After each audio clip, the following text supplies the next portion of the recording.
Several breaking news stories out of St. Paul. And the first, police say they shot and killed a man last night. Hours ago, we spoke to police and learned new information about what led up to that shooting. Police say it all started in the Dayton's Bluff neighborhood east of downtown around 6 p.m. Jen is at St. Paul Police headquarters with what we know so far. Good morning, Jen. Yeah, good morning. And we did move location since we last spoke with you. But before we did, so within maybe the last 40 minutes or so, we saw a St. Paul squad get towed away from the scene. We'll talk about why that's notable in just a moment. But first, we want to start with where this all began. So let's show some video from when this all unfolded last night around 6 o'clock.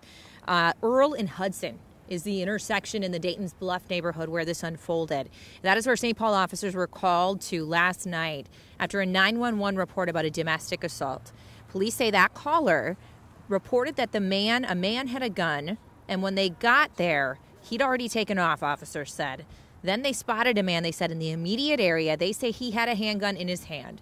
So St. Paul police claim they witnessed that man approach an occupied vehicle and believe he was attempting to carjack it. Officers say they drove up to him and believe that the squad did hit him. And again, we did just within the last 40 minutes see a squad get towed from that scene. We heard from St. Paul Police just a few hours ago. Here's what they say happened next. Officers exited their vehicle to find the man standing in front of them with the handgun still in his hand.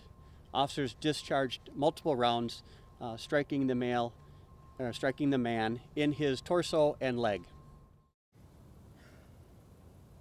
And that sergeant that you just heard from, Mike Ernster with St. Paul Police, said that officers on scene did give that man aid. He was taken to Regents Hospital. They say that is where he died. Now, the officers who were involved in this were told they had their body cameras on. They were rolling at the time this all happened.